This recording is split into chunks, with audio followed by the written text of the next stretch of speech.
And joining us now with more on the hostages deal and the international coverage of the war is an Israeli government spokesman, Eylon Levy. Eylon, thank you so much for joining us today. Thank you for inviting me.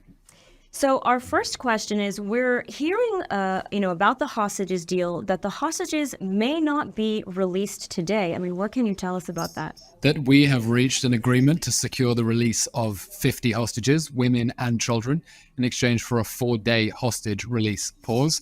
It's not surprising that Hamas continues to psychologically terrorize the people of Israel. That has been part of its strategy from day one.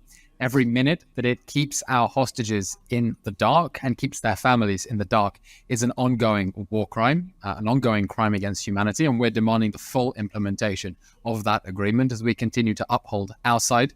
And we're going to continue putting military pressure on Hamas to get everyone out.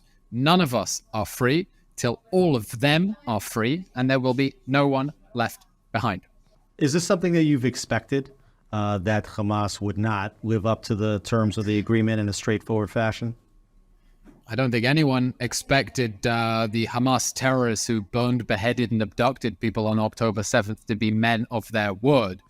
This isn't an agreement that has been reached indirectly through mediation with the Americans, the Qataris, and the Egyptians, with an organization that is trustworthy. We know we are dealing with a genocidal terror group that on October 7th committed an act of systematic extermination and would continue to do that against every man, woman, child in the country if given half an opportunity. So Hamas isn't suddenly turning around and giving us back hostages because it's decided to be nice or humanitarian or because it's realized it is evil to hold a 10-month-old baby hostage. It's responding to military pressure, and we've got to continue that pressure till we get everyone back. And Eylon, pivoting away from the hostages deal into the international coverage of the war, you've been on international media since pretty much the outset of this war. And I want to show you a quick clip, and I want to hear your reaction to it. So let's just take a look at the clip. I was speaking to a hostage negotiator this morning. He made the comparison between the 50 hostages that Hamas has promised to release, as opposed to the 150 prisoners that are Palestinians that Israel has said that it will release. And he made the comparison between the numbers and the fact that, does Israel not think that Palestinian lives are valued as highly as Israeli lives? That is an astonishing accusation. If we could release one prisoner for every one hostage, we would obviously do that. We're operating in horrific circumstances. We're not choosing to release these prisoners who have blood on their hands. We are talking about people who have been convicted of stabbing and shooting attacks. Notice the question of proportionality doesn't interest Palestinian supporters when they are able to get more of their prisoners out. But really, it is outrageous to suggest that the fact that we are willing to release prisoners who are convicted of terrorism offenses, more of them than we are getting our own innocent children back, somehow suggests that we don't care about Palestinian lives. Really, that's a disgusting accusation.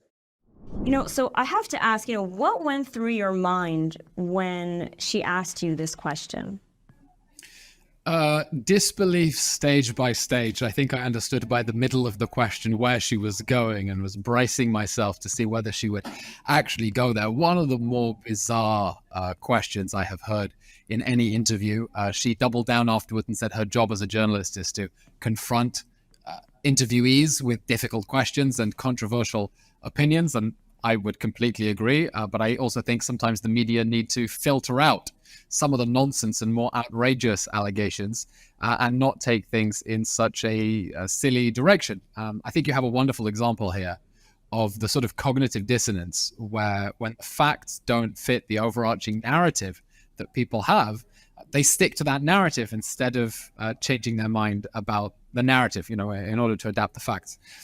Really an extraordinary case. In hindsight, I should have said, of course, not only would we be happy to do a one-for-one swap, we'd be quite happy to get all 240 hostages back in exchange for 0 prisoners, 0 violent criminals, especially if the original offer of 3-for-1 made the Palestinians feel undervalued. That's the last thing that we would want.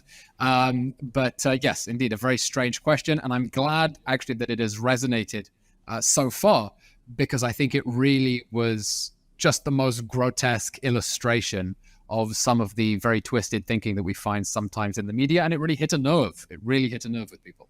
Yeah, that question became a meme of sorts on social media, and you've had a different approach than many Israeli spokespersons over the years. You're much more direct.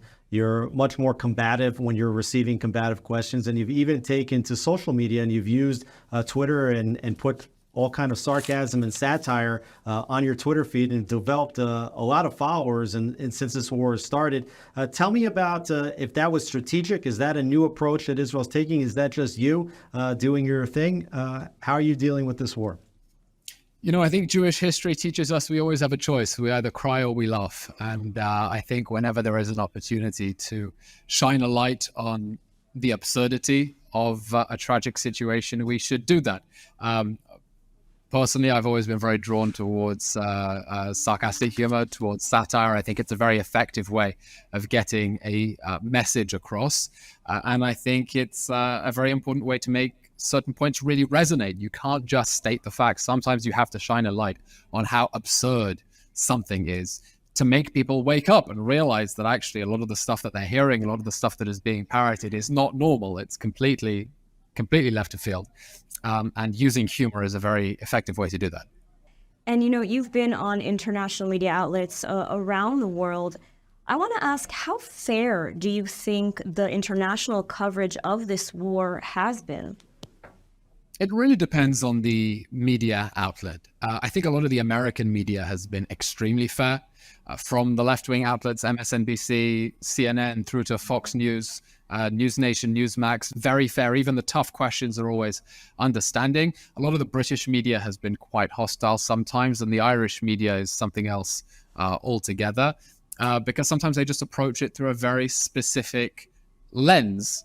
And that lens informs their coverage and their basic assumptions. I've had interviews where I'm told, Hamas has been begging to give back your hostages for 5 weeks now. Why is Israel only just responding to pressure to get their hostages back, right? And you have to say, no, let's take a step back. Hamas didn't want to give the hostages back. It's responding to pressure, to unrelenting military pressure. That military pressure is going to continue when Hamas stops giving us back our hostages. It's not like Israel had to be pressured into receiving children back.